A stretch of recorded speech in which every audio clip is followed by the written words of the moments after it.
One. So today we want to go over the Freshline packing list, and we've laid out everything that you could need on a Freshline expedition or on a crucible. And so today we're just going to go through what you need, a few little tips and tricks for each thing, and why we kind of think it's important if we want to get into that. So first off, I've got my motorcycle, and I've got a wonderful fish in the background, and a nice derrick. So I'm working off a Reckless 40. It's okay to be envious of the color. And so everything that you fit in this system is going to come in these 6 bags. And so obviously for Mosko, you've got your 6 dry bags, your 2 lag bags, your 2 ox pox. You can get a Stinger 8. We recommend an upgrade to the Stinger 22. And then this Matador bag is what I will put my tent on the outside, and we'll explain that in the how to pack your bag video. And so obviously we do a lot of camping in Freshline, so let's start with our camping stuff. And so sleeping bag, right now our most universal sleeping bag recommendation is a -5 Celsius or 15 Fahrenheit-ish bag. If it's gonna get colder, you can always upgrade it with a liner. That's just our general standard. If your expedition leader feels like it's going to be a lot colder, he'll let you know and say, hey, I actually recommend a 0 Fahrenheit or -20 Celsius bag. But this will get you through 80% of Freshline expeditions. Obviously you want to sleep off the ground to make that worth it. And so you've got your sleeping pad here. Strongly recommend the Nemo Tensor. Camp chair. This is very important because guys don't realize how hard of a toll it is on their body to sit on the ground day after day.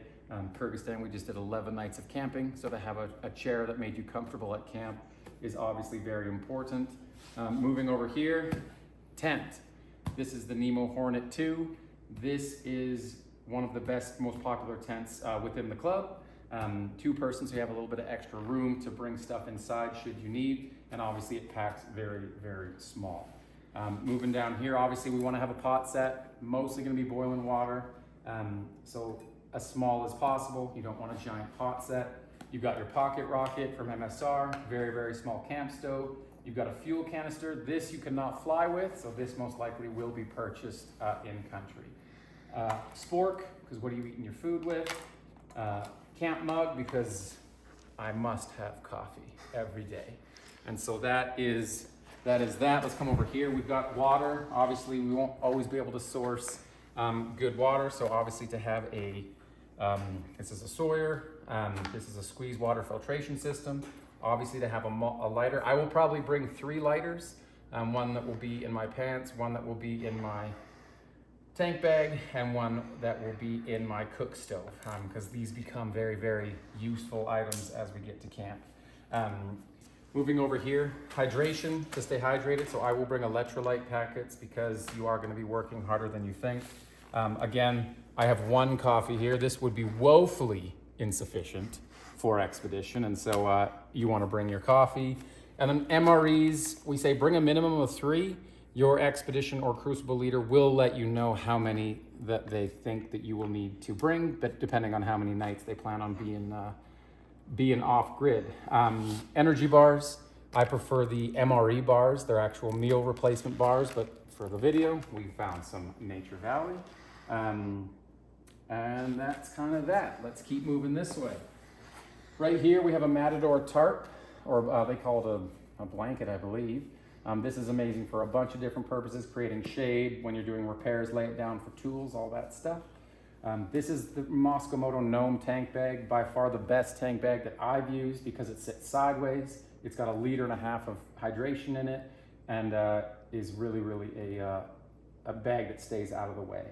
I'm going to get into a couple of the mechanical things now. That's kind of our camp setup. And so right here we have, if you had to have a complete kit independently, you've got your air pump, extra tube, Mosko tool roll with a full tool kit, and the Mosko medical bag. And so what I want to say on this is, on expedition, you won't be required to carry all this. It will be dispersed amongst the group. And so the Freshline standard is you will reserve 1 Freshline or Mosko Oxpox for gear, or for expedition team gear. And so that you might be the one that carries the first aid kit or extra tubes or ropes or stuff like that. And that we're just showing you the examples of things that will be on the team, but you won't be responsible for packing them all. So let's go into kind of essential gadgets, if you will. Obviously, we want to have some cash. Bring USD. USD goes a long ways in most parts of the world. Can get you out of a pinch, and just we all want to pick up souvenirs and this and that. You want to have a credit card.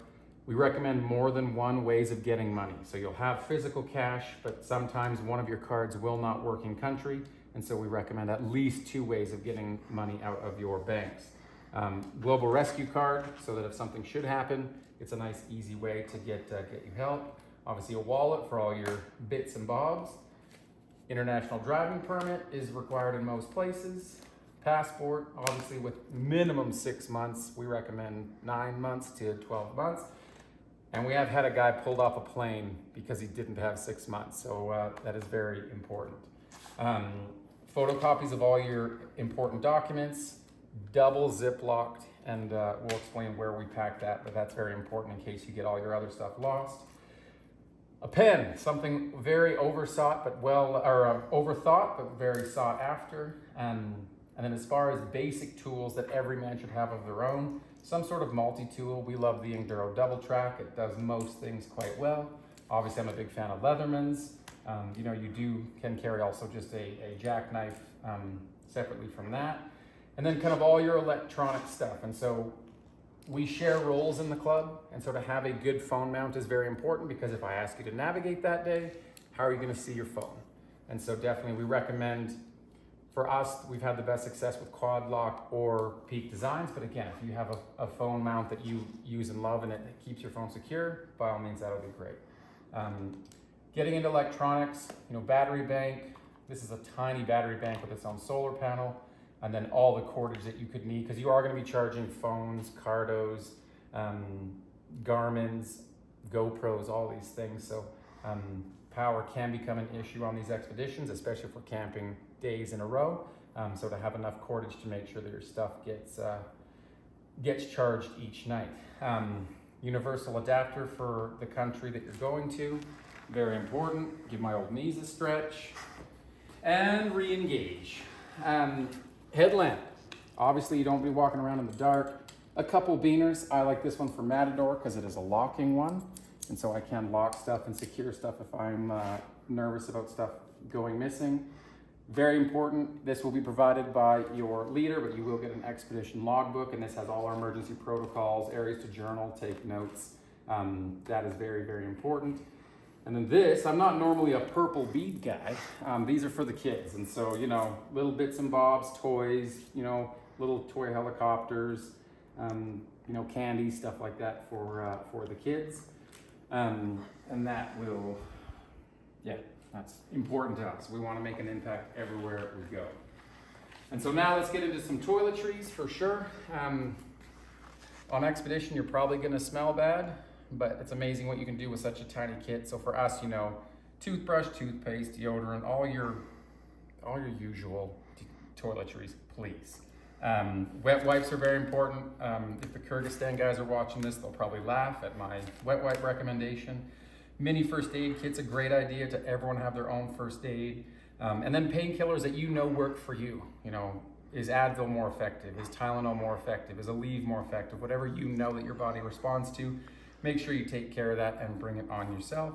Anti-nausea, diarrhea, all that kind of stuff that we can experience while traveling.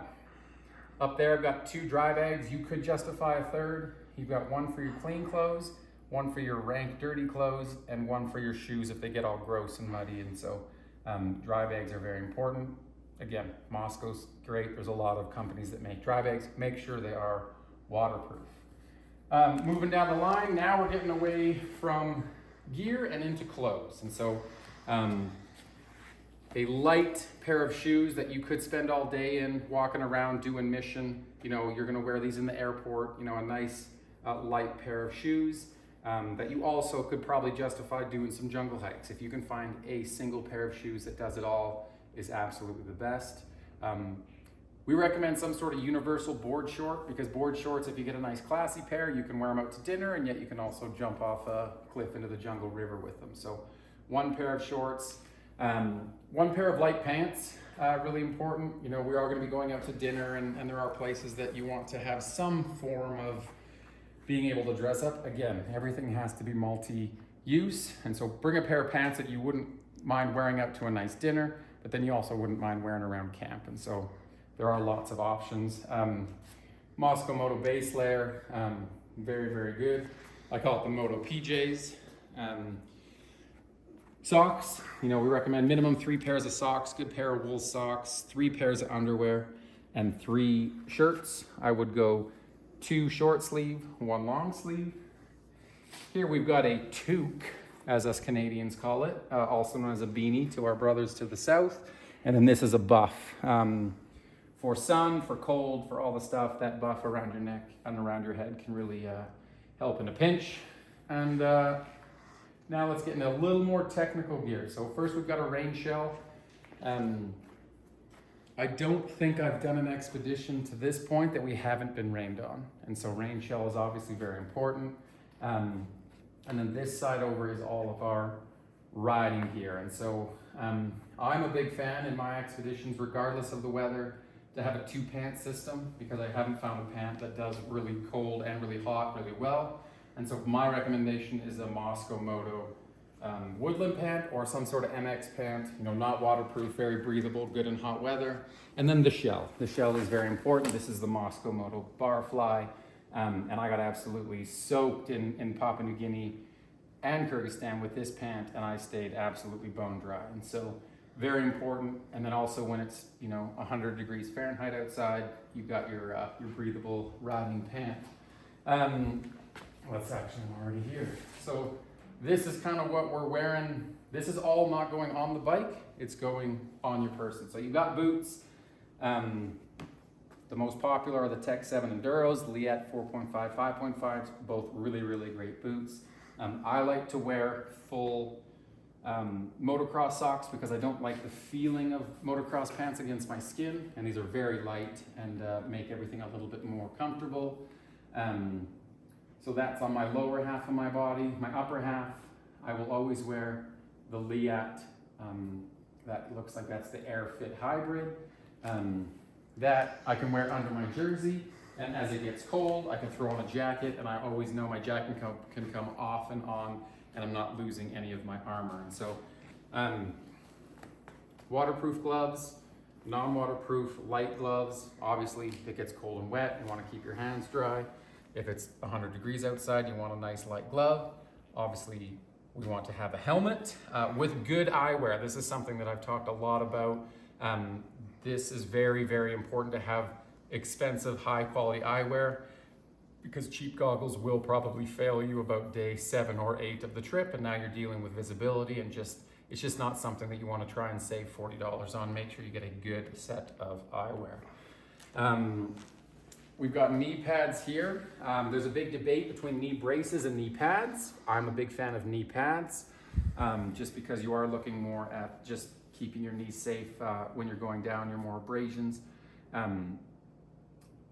Yeah, I'll leave it at that. Obviously, you've got your Wildcat or any sort of hydration bag with 3 liters of water. That is very important. We want a minimum of 3 liters of water, and that normally, it sounds like a lot. It goes through quicker than you think. And obviously, we're big fans of Mosko, and one of my favorite things that I have is my chest rig. And in here, I can put my Leatherman, MRE bars, earplugs, toys for kids, all that stuff can fit right in there. My double track and all that good bit. And so absolutely love my Wildcat. You may be asked to haul extra fuel if we know that the route is going to be further than the fuel range of our bikes. And so this is a 1 gallon. We've also got 2 gallon bags. Again, this will be something that Freshline will provide if we deem it necessary. This has become popular. This is a solar charger. It packs up small, but actually does a very, very good job in most countries of capturing enough sun to keep things fairly charged up. And so, yeah, this big blue. So that is that. And now you've got your upper layers. Obviously, this is the 2025 Expedition jersey. No, which one is this? That 2025, sorry, 2025 Expedition jersey. And so you'll get that with every expedition. Then you've got your Freshline member jacket. I've taken the armor out of mine because I have all my armor there. And so I love having this. And then this There we go. And then you've got this beauty. Couple notes on this. This is where we're gonna end it. This is the Mosko Ectotherm. It is amazing in cold countries. It plugs into your bike. It isn't recommended for bikes with small stators. So if you're on a KTM 300, it might draw more than you want it to, and you might have battery issues. I've used it on mostly my bigger bikes, you know, 690s, Tenerés, V-Stroms, stuff like that, and it's been absolutely mint. And yeah, with this jacket, I can ride with the snow flying and being very warm. Again, if you're going to Madagascar, very, very, very unuseful. And so that's kind of it, guys. With this kit, I would say I would do almost all of my expeditions. I can't think of an expedition that I've done that I wouldn't bring this exact kit with a couple alterations, being maybe a sleeping bag, maybe a few more pairs of socks if I know it's going to be really wet. Yeah, if I'm going to Namibia, I might spare the barfly pants because I know it's Namibia and the chance of me getting rained on is a 1 in 10 year chance. And so, yeah, that's kind of the recommendation, guys. Thanks for hanging in there.